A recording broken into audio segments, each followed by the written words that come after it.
Welcome back to West Virginia Homesteading Nana. Today we're going to talk about how to get a pantry started. My husband and I will be celebrating 38 years of marriage on the 16th of this month.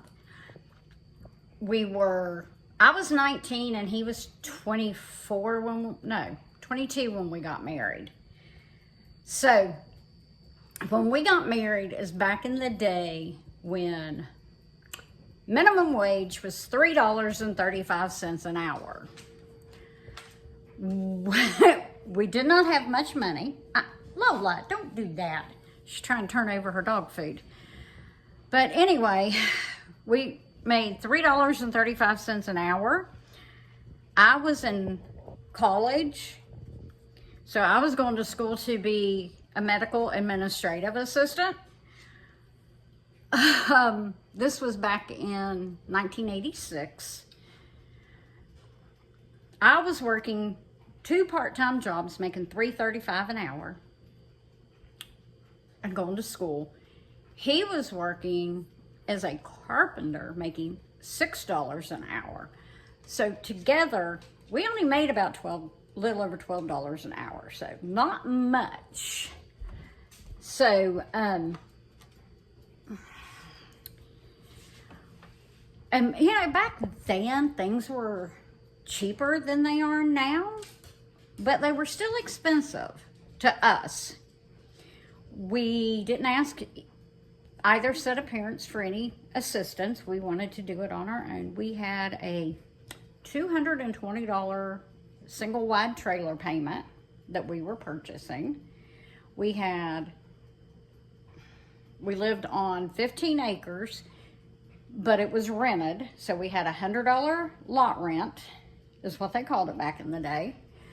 Plus, we had a simplified used car. It was a Plymouth Horizon. I don't know how many of you all remember those type of cars, but we paid $60 a month to a used car lot. And then my husband had a Ford truck that had the shifter on the column. It was a 3-speed shifter on the column. So, which he actually took 2 trucks and made that one. So we didn't have a payment on that one. But I can remember the first winter we were married. We got married in May, and that winter was a pretty rough winter. But I can remember living on beanie weenies and bologna sandwiches and peanut butter and jelly sandwiches that winter. I mean, we would go to our parents' house and of course we would eat. But yeah, I mean, we tried to do everything on our own. I'm going to put you on my tripod here. So don't get discouraged if you can't afford filet mignon or a big porterhouse steak or to fill your pantry all at once. I mean, I can remember back then, we would buy like 5 cans of beanie weenies, or a friend of ours would give us eggs because they had chicken. So, but back then, a package of bologna you could get for under $2. Peanut butter and jelly was cheap. Beanie weenies was like 50 cents a can. And back then we had a store called, what was that called? Oh, the Beckwith family owned it. B&B. We had a store called B&B. They had cheap stuff. Then later on in the early 90s, we had a store called Mr. Money'sworth, which things were pretty cheap there as well.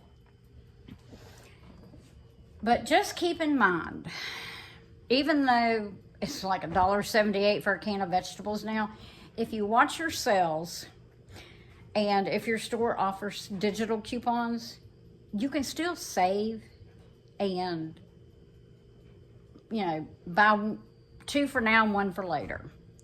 So I'm going to go in and I'm going to show you a little bit of my pantry, simply for the fact that we have been building this pantry since 2020.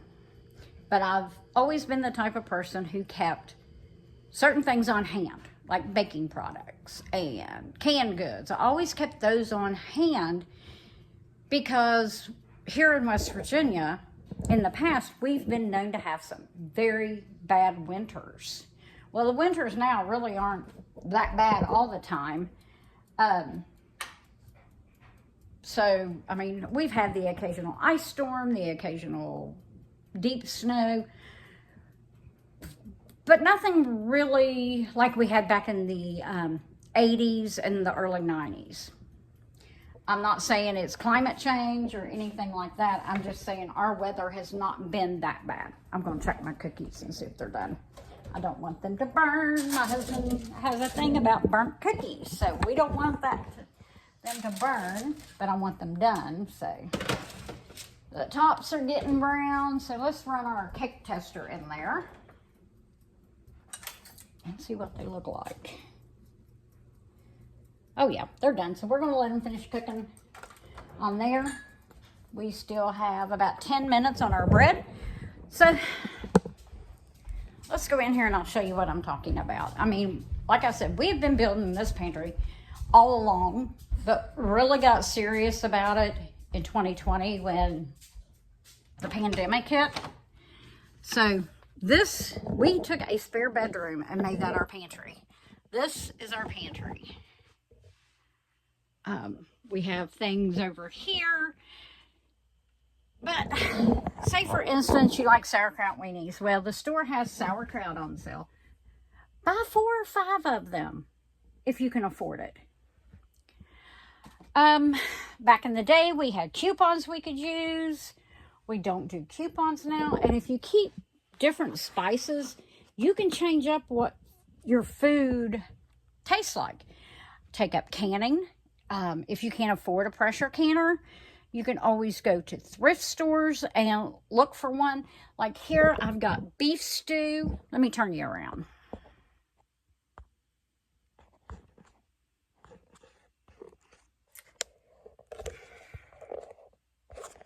Okay, I've got, this is chuck roast. I found that on sale.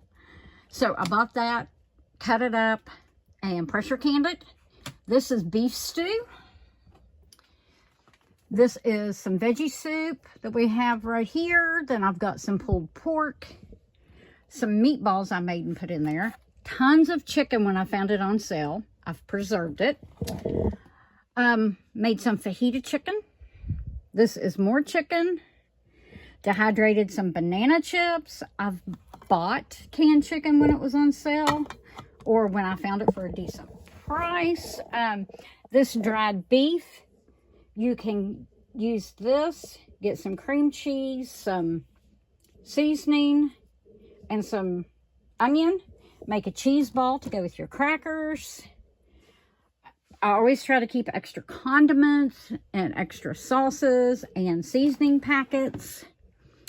Like here is some Italian salad dressing mix. You could use that with chicken and make Italian chicken. I've got some garlic cloves. This is mainly cake decorating and cupcake decorating. I've got salsa that I've made last year. It's right here. So, I mean, it's not hard to start a pantry. Like I was saying, it's not hard to start that pantry, but do not stock things you do not eat. Buy what you eat what you buy. There are some things in there that we need to go through, but I keep extra flour, extra wheat berries, extra of everything that we eat. I try to keep extra. Now, granted, over the years, our income has fluctuated from a 2 income to 2020. I retired and started staying home because, well, I was downsized from my insurance job. So I went ahead and retired.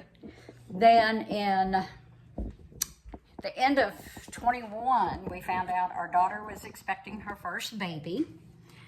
So that put the nail in the coffin for me. I decided I wasn't going back to work. If we could afford it, I was going to stay home and babysit our granddaughter that was born in 22. So my husband worked at one of the local hospitals at the time in the carpentry department. He was making decent money, but then a private contractor offered him a job that doubled what salary he was making at the hospital, which replaced my income completely that I was making prior to retiring in April of 2020. So that let us be able to definitely let me stay home. I try to raise a garden. We purchased half a cow. We purchased a pig. We purchased additional sausage off of a friend of ours. But there are ways. Now, granted, we have no children at home, but I make sure, I make our own bread. I make our own desserts. I just try to find ways to save money the best that I can. No, I'm not perfect at it. There are days I want to go out and spend money, but I try to refrain from it. I usually only go to the grocery store, Sam's, Aldi, Kroger. I stay out of Walmart. We went to Menards last night. We used some of our rebate money at Menards. We walked out spending $8.75. So it can be done. So just keep that in mind.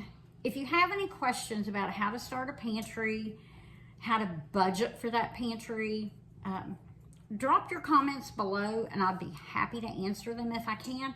If not, I will research and I will find the answers for you.